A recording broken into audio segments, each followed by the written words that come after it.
witty, he's interesting, he's loyal, funny and kind. He'll share his thoughts with you, he'll give you a high five. He'll help you with your homework if you got a test that's due. He'll show up at your house unannounced. He's cousin Q. Oh, you know he is.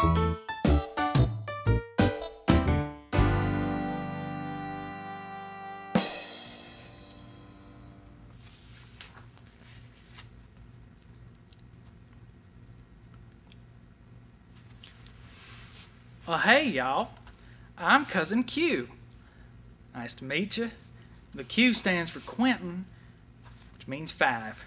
Yeah, I'm a whole lot older than 5, but I'm young at heart. That's what counts. That's what my mother says. Here we go.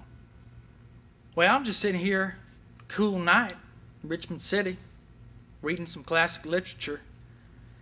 I've been meaning to catch up on the classics. I was inspired the other day when I was at a friend's house, and he had one of them Henry Potter books on his table. I think he was a professional Quidditch player. So I read a few pages, but there was lots of words, so I stopped. But you know, books are kind of like people. Some of them got lots of words, like the intellectual types. Some of them got not too many words, like Curious George and one of my favorites, Madeline. I like those pictures. This book has a picture on the front called Oliver Twist. It's by an up-and-comer named Mr. Charles Dickens. Chuckles, I call him Chisel Chazzle. Sometimes I call him Chucklestein. Sometimes just Charles Dickens. Well, I've been reading some of it, and I haven't had a chance to get past page 49, but from what I can tell, basically this young kid, Oliver, he's born to an orphan. Well, he gets sent to an orphanage, and then he asks for some more porridge. Well, he tried Papa Bear's porridge, and it was too hot. But Mama Bear's porridge was too cold. And then he tried Baby Bear's porridge. Well, it was just right. So Oliver's eating himself some of that porridge, and then the bears come home. He had to get his hind parts out of there. Well, he ran away, got mixed up with some unsavory types. This guy named Fagin and some kid who's good at dodgeball. And these kids all run around picking each other's pockets and giving each other high fives afterwards because they done such a good job. Here we go. Well, the silver lining goes something like this. Oliver Twist, see, he invented this dance named after himself called the twist. He was a twisting and a shouting back then in 18th century England, or wherever this book takes place, doing the twist.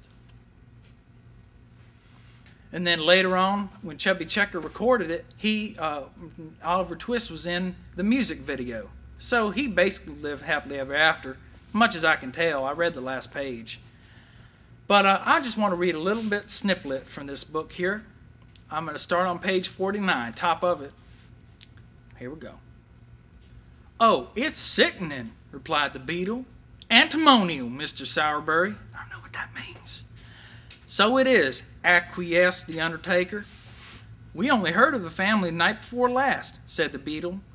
"And we shouldn't have known anything about them then. Only a woman who lodges in the same house made an application to the parochial committee for them to... That's enough for tonight. I'm just going to sit here in the cool breeze and think about the word acquiesced. Well, I'll see you later. Cousin Q saying, have a good night." Doing the twist. He's cousin Q.